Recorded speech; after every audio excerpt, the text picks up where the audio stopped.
Today we'll be reading Genesis 30 through 31. When Rachel saw that she bore Jacob no children, she envied her sister. She said to Jacob, "Give me children, or I shall die." Jacob's anger was kindled against Rachel, and he said, "Am I in the place of God, who has withheld from you the fruit of the womb?" Then she said, "Here is my servant Bilhah. Go into her, so that she may give birth on my behalf, that even I may have children through her." So she gave him her servant Bilhah as a wife, and Jacob went into her. And Bilhah conceived and bore Jacob a son. Then Rachel said, "God has judged me, and has also heard my voice and given me a son."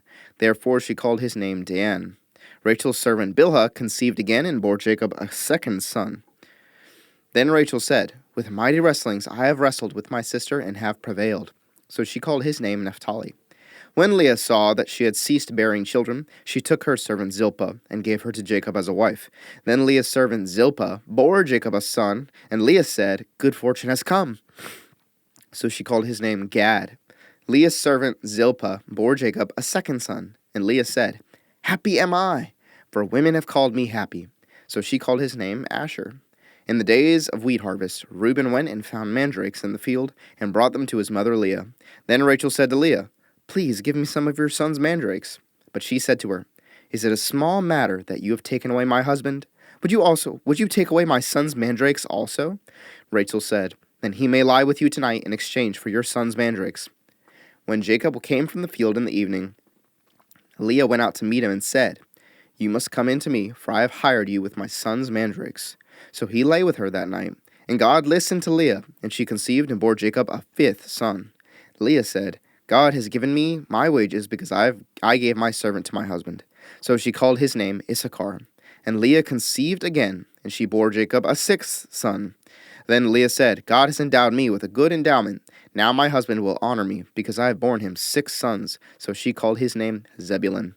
Afterward she bore a daughter and called her name Dinah. Then God remembered Rachel, and God listened to her and opened her womb. She conceived and bore a son and said, "God has taken away my reproach." And she called his name Joseph, saying, "May the Lord add to me another son." As soon as Rachel had borne Joseph, Jacob said to Laban, "Send me away, that I may go to my own home and country. Give me my wives and my children, for whom I have served you, that I may go, for you know the service that I have given you."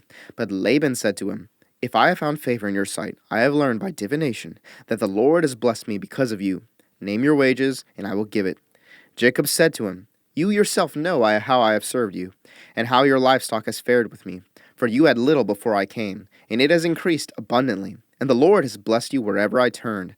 But now, when shall I provide for my own household also?" He said, "What shall I give you?"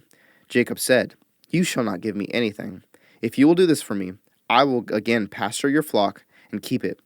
Let me pass through all your flock today, removing from it every speckled and spotted sheep and every black lamb, and the spotted and speckled among the goats, and they shall be my wages. So my honesty will answer for me later, when you come to look into my wages with you. Every one that is not speckled and spotted among the goats and black among the lambs, if found with me, shall be counted stolen." Laban said, "Good, let it be as you have said."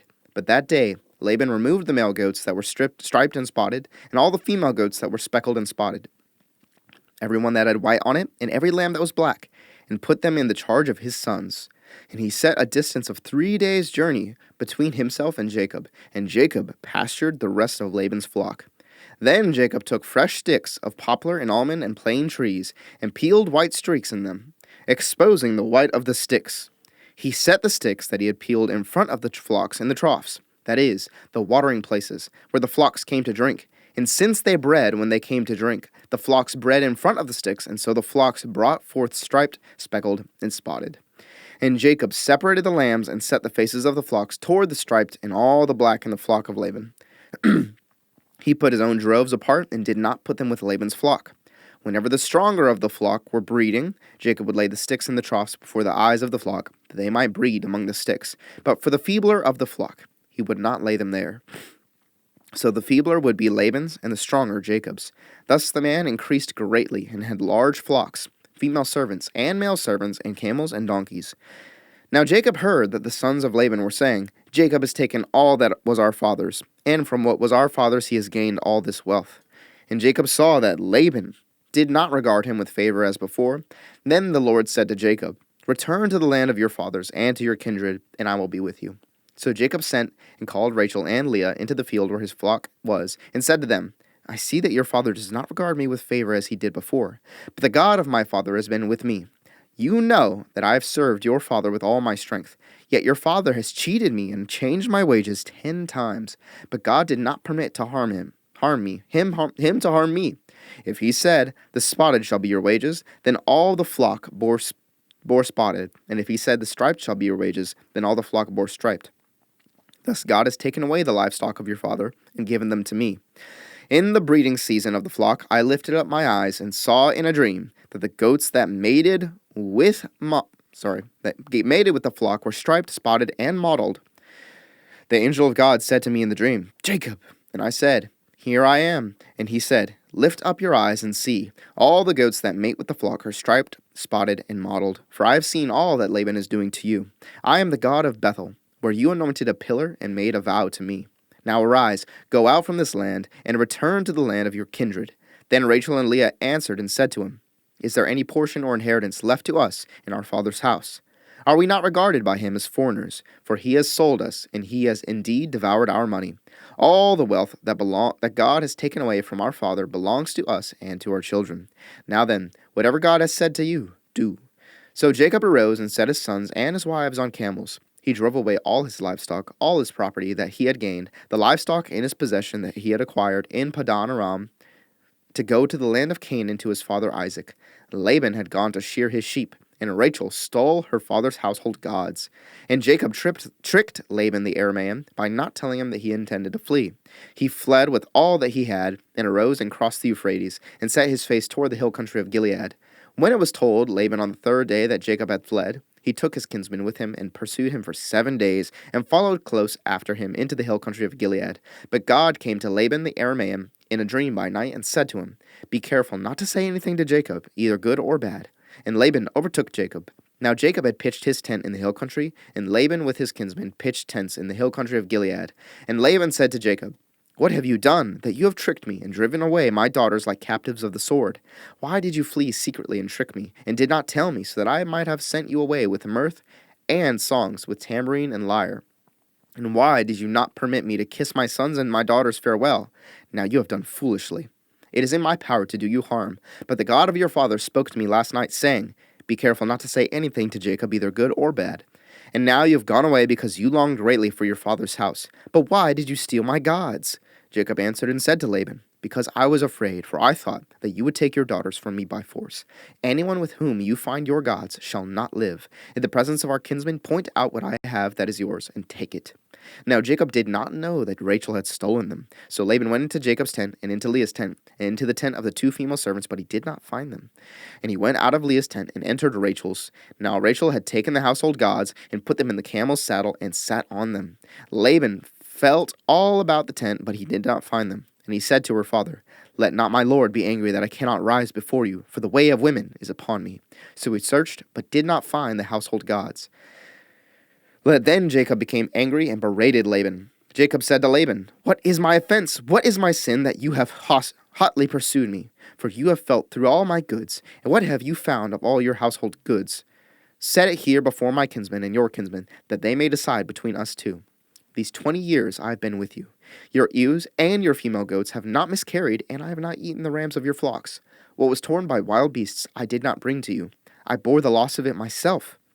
From my hand you required it, whether stolen by day or stolen by night. There I was, by day the heat consumed me, and the cold by night, and my sleep fled from my eyes.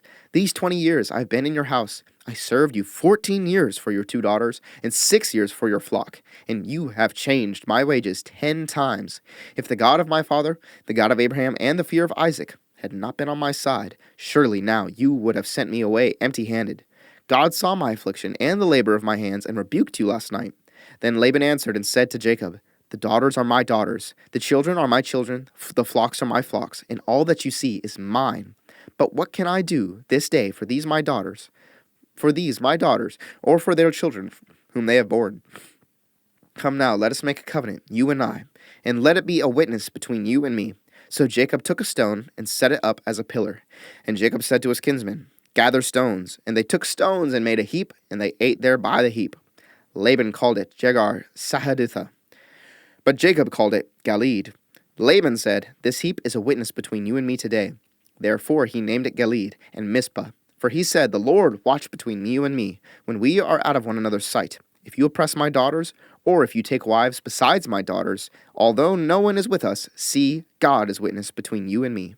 Then Laban said to Jacob, See this heap and the pillar which I have set between you and me.